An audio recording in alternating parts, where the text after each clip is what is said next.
The Evening Star, February 14, 1929. 7 massacred, as 5 posing as officers line up gangmen and fire. 1 other man wounded as band raids North Side headquarters, takes members by surprise. Victims' heaped bodies found in rear room. Sawed-off shotguns and machine guns used. Police officials promise most intensive campaign to wipe out criminals. Slayers carry weapons openly. By the Associated Press, Chicago, February 14th, 7 members of the North Side gang of George Bugs Moran were lined up against a wall and summarily executed, and 1 other was probably fatally wounded today by a band of 5, who invaded the North Side headquarters of the gang posing as police officers. After forcing the men to raise their hands, the gangsters shot them down in cold blood. The heaped bodies of the victims were found in the rear room of the SMC Cartage Co., 2122, North Clark Street, by the police, who had been summoned by a woman living nearby. She was apparently the only person to hear the reports of the sawed-off shotguns and machine guns of the slayers. The assassins pulled up before the Moran gang headquarters in 2 large automobiles. They rushed into the cartage company, displaying stars and ordering the 8 occupants to raise their hands. Apparently, the slayers then herded their victims into a rear room and, lining them up against a wall with hands above their heads, loosed their murderous gunfire. Bodies in grotesque positions. 6 of the bodies, all in grotesque positions, just as they had fallen, were found by the police ranged along the bullet-marked and blood-spattered wall. The police immediately identified 3 of the victims as Peter Gussenberg, robber and jeweler thief, James Clark and Al Weinshank, soft drink parlor owners. 1 of the wounded men was identified as Frank Gussenberg, brother of Peter, both having been involved in the Dearborn Street Station mail robbery several years ago. Everybody, including the wounded man, bore from 6 to 10 bullet wounds. From the appearance of the cartage company's offices, the gun raiders apparently swooped down with intention of killing everybody in the place and deliberately saw to it that their shots took effect. Assailants storm meeting. The building is a garage and contained a number of cars. The bodies lay in an open space where the men had been herded by their attackers before the executions. The police viewed the slayings as a new outbreak of bootlegging hostilities, but at first were unable to determine the affiliations of the raiding gang. The police were of the opinion that the Moran gang was holding a meeting in the Cartage Co. office, which in reality was used for bootlegging, when their assailants stormed in and took them by surprise. The slayers apparently learned of the meeting and took advantage of it to wipe out all their rivals at one swoop. Today's slayings, in the form of a massacre, was something new in Chicago's gang warfare. Before, the gangsters took their victims for a ride, luring them into automobiles and killing them, or else swept past in automobiles and raked their victims with gunfire. Never before, however, has one gang invaded the stronghold of another, rounded up the victims, and calmly shot them to death. The slayers escaped today in approved gangster fashion, dashing away in waiting motor cars. Today's killing brought the total of gang slayings here in the past few years to more than 135. Creates sensation. The slayings created a sensation in official circles. William F. Russell, Commissioner of Police, Dr. Herman N. Bundesen, County Coroner, and Harry Stansberry, Assistant State's Attorney, were on the scene within a few minutes and took charge of the investigation. The scene of the slaying is within a few blocks of 2 other sensational gang killings. The flower store where Dion O'Banion was killed among his roses and chrysanthemums is about 2 miles south of the Cartage Company's offices, and it was near the flower store and across from Holy Name Cathedral that Himmy Weiss, another gang leader, and several others were mowed down by machine guns planted in an apartment overlooking the church a year or 2 later. 2 hours after the killing, the bodies still lay in the shambles in the same positions in which they were found, while hundreds milled about outside the buildings as the officials started their inquiry. "This is the end of gangland in Chicago," Chief Russell declared as he looked at the bodies. "It's a war to the death now, and no quarter will be given or asked by the police. Every policeman in Chicago is going to get his orders. We are going to start one of the greatest fights against crime this or any other city ever has seen. The raids in which 3,000 were taken and put in jail won't be in it with what we will do now."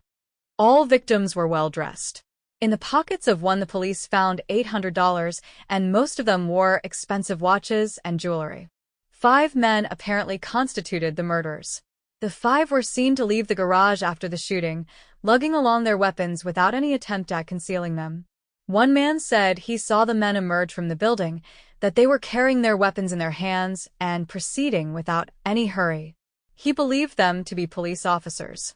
He said the 5 climbed into a car at the curb that he continued on page 2, column 3. The Indianapolis Times, February 14, 1929.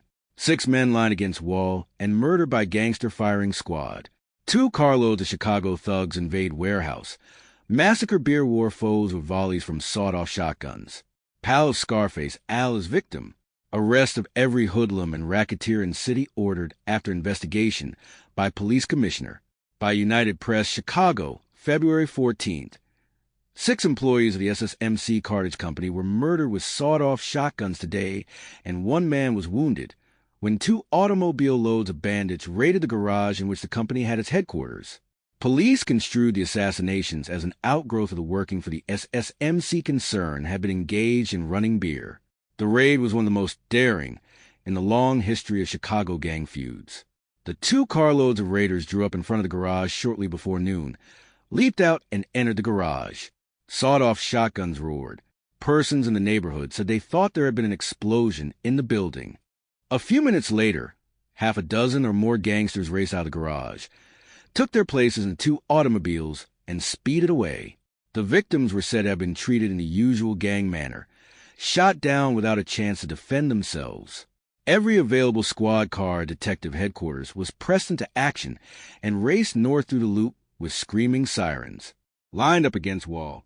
When police arrived on the scene, they found everyone who was in the garage at the time of the raid had been shot, presumably lined up against the wall, as though for execution by an official firing squad. One of the dead was said to have been identified as Pete Gussenberg, a lieutenant of George Bugs Moran, North Side beer rival of the famous Aiello gang.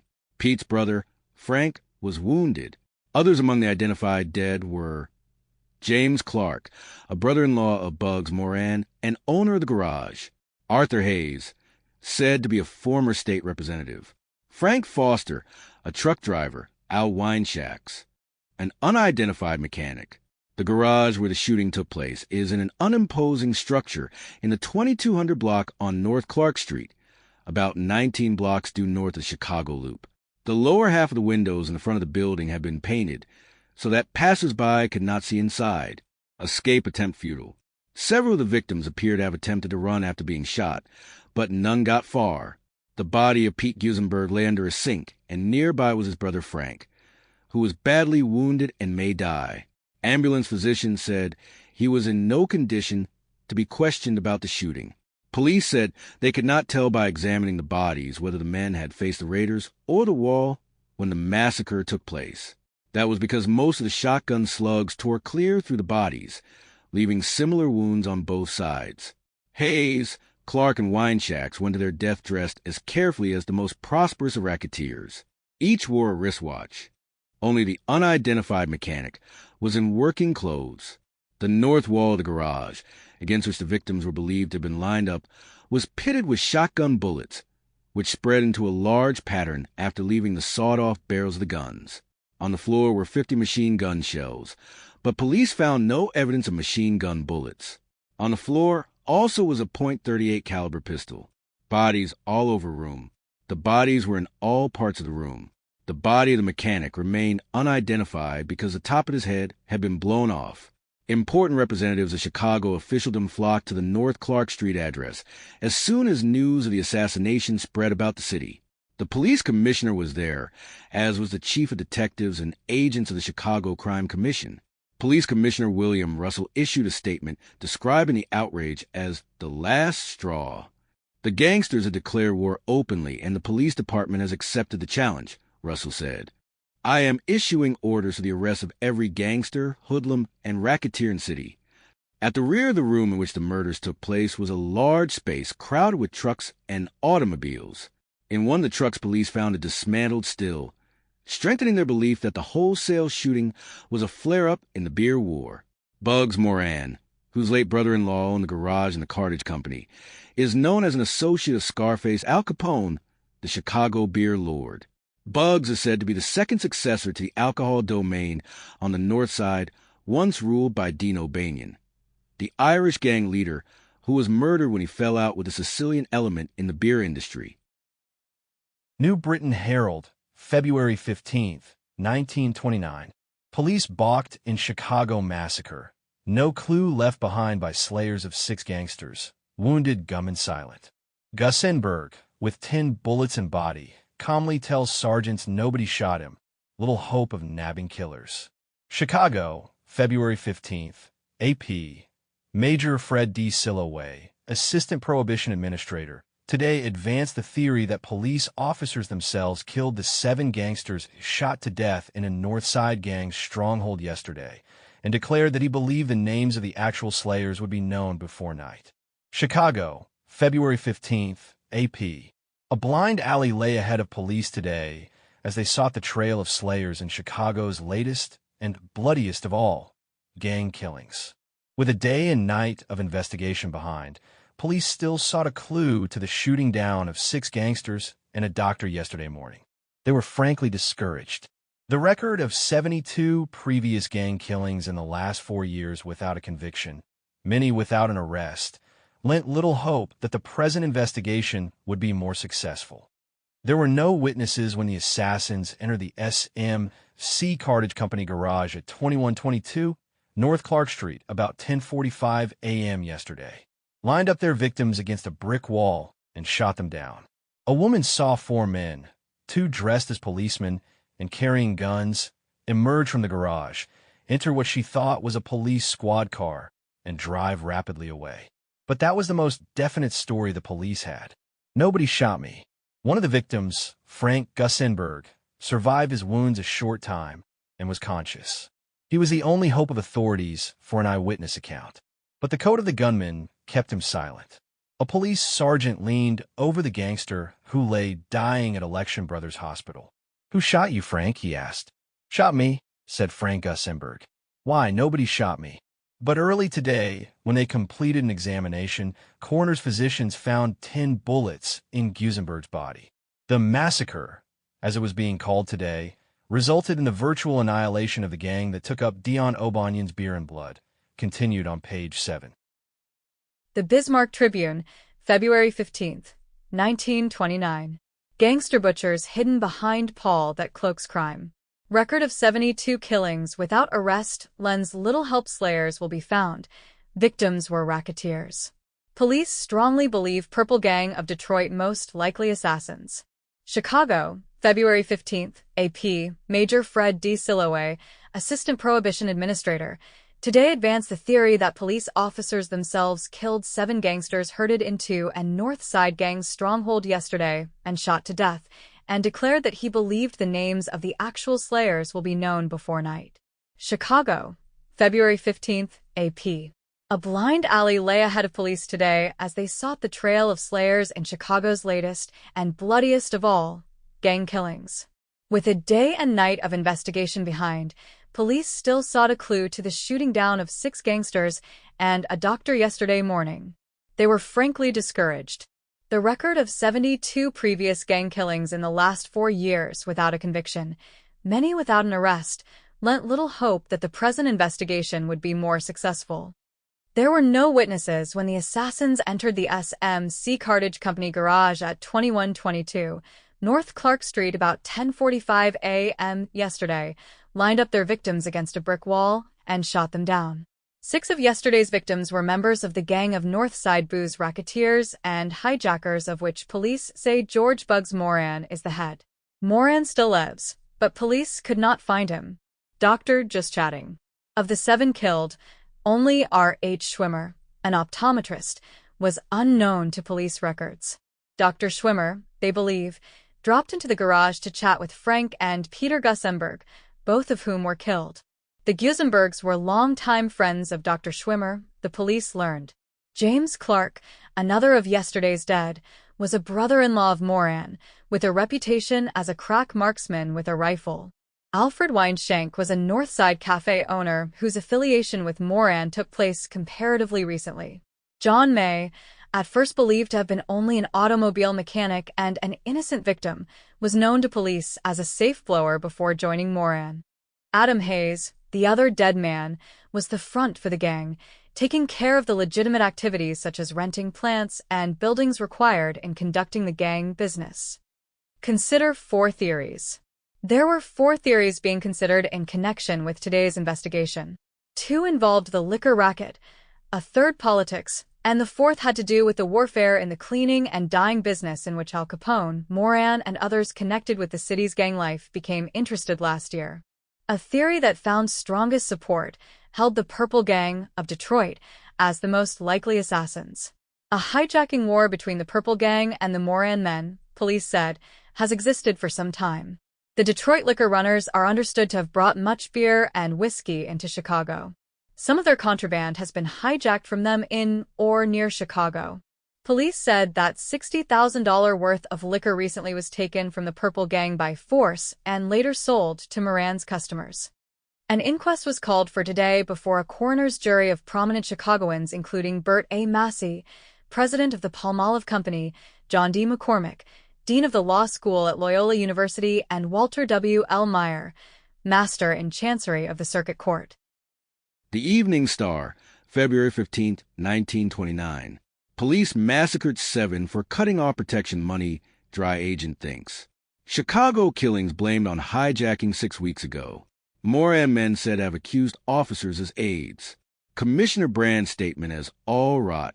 Silloway declares he hopes to learn names of actual slayers by tonight. Swanson suspects Detroit gang. Inquest is open in Windy City. By the Associated Press, Chicago, February 15th.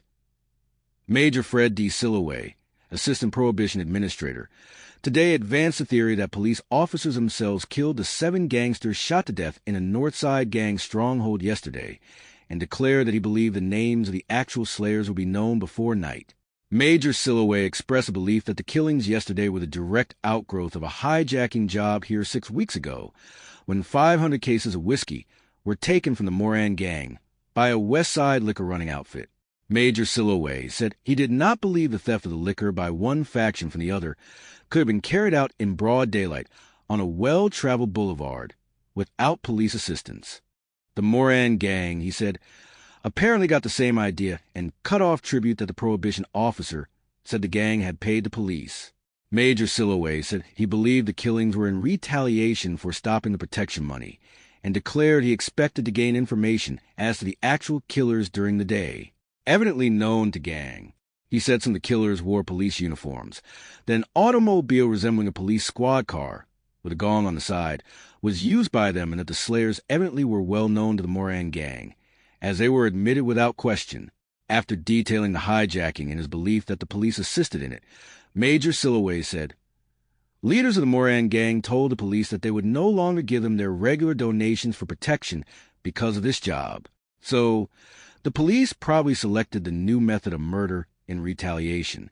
The fact that a police squad car with a gong on the side, which was seen by several witnesses, together with the fact that those in the garage apparently recognized 2 of the men in police uniform and admitted them without question, substantiates my theory that they were policemen. The murderers went to the garage with the intention of getting the Gussenberg brothers and Clark, Moran's brother-in-law, who accused the police of aiding in the hijacking job. When they entered the garage and saw 4 other men there, they impulsively shot all present. Says Moran is in Detroit. Moran, Major Silloway said, is in Detroit, where he has been for 2 weeks. He said he expected to obtain from another man, Henry Winkelstein, described by him as the brains of Moran's gang, the details that led up to the shooting along with the names of the slayers. Police Commissioner Russell and Deputy Commissioner John Steege, in charge of the Detective Bureau, had left their offices to go to the inquest for the 7 slain men at the time Silloway made his announcement. Commissioner Russell characterized Major Silloway's theory and statement as all rot, but added that no matter who did it, I am out to get them and clean this case up. He was attending the coroner's inquest when he made the statement. Captain James Gleason, Steege's assistant, however, said it was ridiculous to suppose police were involved in the murders. A visor cap was picked up in the garage, he said, but it was that of a doorman. Policemen, he said, would never have marched men out of the garage with their hands over their heads, unarmed. As witnesses described the exit of yesterday, those men were gangsters masquerading as officers, he declared emphatically. The only thing Frank Gesenberg, who died in the hospital later, would say was that two of the men were wearing uniforms, so that's given the impression policemen were involved. Russell was quoted as saying, "This will be the end of gang war in Chicago. The police will fight it out to the death with the gunmen." He has ascribed most of the gang killings to the Prohibition laws. Purple Gang blamed.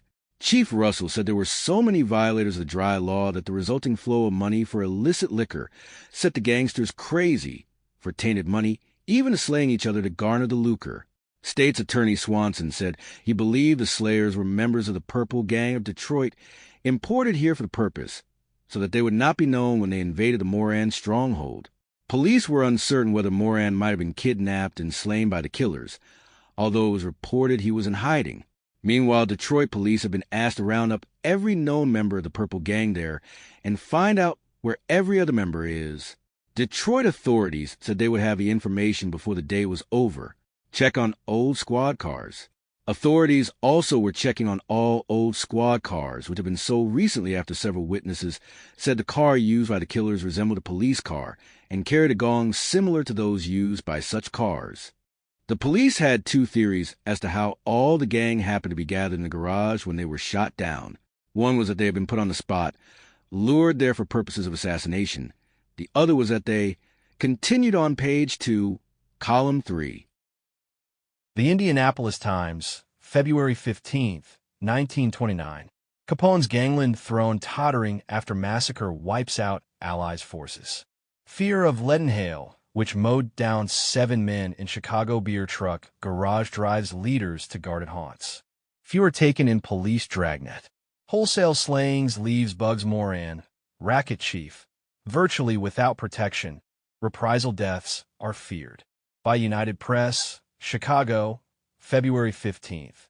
Fear, not of the law, but of the leaden hail, which mowed down 7 men in gangland's first massacre, drove the leading figures in Chicago beer traffic to the safety of their guarded haunts today. The Mexican standoff, execution of 7 henchmen of George Bugs Moran, recorded as the St. Valentine's Day Massacre, presaged certain death for the few remaining powers of gangland who dare to venture outside their own 4 walls. The throne of Scarface Al Capone was tottering. The forces of one of his trusted allies, Moran, were wiped out.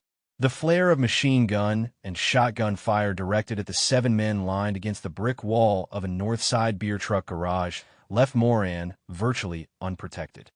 Various rumors said he had been wounded, but police believe it impossible that any one of the intended victims of the planned executions could have escaped. Other rumors said Moran escaped death by being ill with the flu. Capone and his deadly rival, Joe Aiello, ruler of the Aiello mob, were absent from the city. Only one witness to the slaughter remained alive today, a cowering police dog, which looked on, chained to a beer truck, while the 5 executioners herded their victims against the brick wall and riddled their bodies. One of the 7 victims, Frank Gesenberg, lived for an hour after he faced the machine and shotguns of his rivals, but in that hour he clung to gangland's code and refused to admit even that he had been shot. Marksmanship is good. Police reached the scene while the blood still flowed along the line of execution. The scarcity of bullet marks on the brick wall and the riddled bodies testified to the marksmanship of the executioners. 80 empty machine gun and shotgun shells were on the floor, less than 15 feet from the wall, presumably the distance the executioners stood from their victims. One theory which police considered today was that Detroit gunmen might have done the killing, with hijacking of beer trucks the motive. A short time ago, police captured 2 trucks loaded with liquor which had come from Detroit. The driver said he was supposed to meet some redhead here and deliver it. George Moran has red hair. However, it was pointed out that the gunmen hardly would stage their slaughter in Chicago if that were the motive. Rather, they would catch the gangsters while making deliveries, it was said. The 7 men slain were James Clark, Dr. Reinhard Schwimmer, Frank Gesenberg, Peter Gesenberg, Adam Hyers, John May, and Alfred Weinshank. Massacre is reenacted. Massacre was reenacted today at the scene of the crime, with assistant state's attorneys and policemen playing the roles of victims and raiders. The demonstration was put on for the benefit of a coroner's jury of prominent citizens, which visited the North Side garage, where the firing squad mowed down its enemies. While the coroner's inquest was in progress, every agency at the command of the police and state's attorney's departments were sweeping through her flats and gambling houses throughout the city in search of suspects or persons who might explain the motive or furnish a clue to the persons who engineered the massacre. From a report of Coroner Herman Bjornson, whose assistants had worked all night performing autopsies on the 7 bodies, the jury, headed by Bert A. Mass, multimillionaire soap manufacturer, learned the full horror of the assassinations. Many shots fired. Each body had been pierced by from 25 to 30 bullets from machine and sawed-off shotguns. As usual, the gang killers had aimed high. Most of the wounds were in the heads and chests of the victims. License numbers of all beer trucks in the headquarters garage of the Moran gang were being checked at the county building, and prohibition agents under F.D. Silloway were conducting an inquiry separate from that of the police and state's attorney John Swanson's office. Silloway brought out an entirely new theory in discussing the case with the United Press correspondents. He said he had confidential information indicating that the gang raiders may have been policemen or detectives hired by Moran's enemies to wipe out his gang. 5 are held as gangsters. Quizmen captured here from massacre clues. 5 men, believed to be Chicago gunmen and possibly connected with the Chicago beer warfare, which was climaxed Thursday with a machine gun massacre of 7 gunmen, were captured by police here today. The prisoners admitted, according to detectives, that they left Chicago at 5:30 p.m. Thursday. They were riding in a large Hudson car, which according to police records was stolen in Chicago, January 17th, and which carried license plates for another make of car issued to George Dobbins, Hammond. Indiana 9 automatic pistols and revolvers were found concealed in the alleged bandits' clothing and in the Hudson. The alleged bandits are believed to have been planning to hold up the Hollywood Cafe for 30 North Illinois Street, where 3 of them were captured today. The 4th was captured after a wild auto chase through downtown traffic, and the 5th later at the Wesley Hotel. One of the captured gunmen and possibly a second have been identified by employees of the iWolf Auto Parts and Tire Store, 555 North Capitol Avenue, as members of the Bandit Gang, which held up the second-hand auto sales room a week ago last Saturday night, obtaining $122.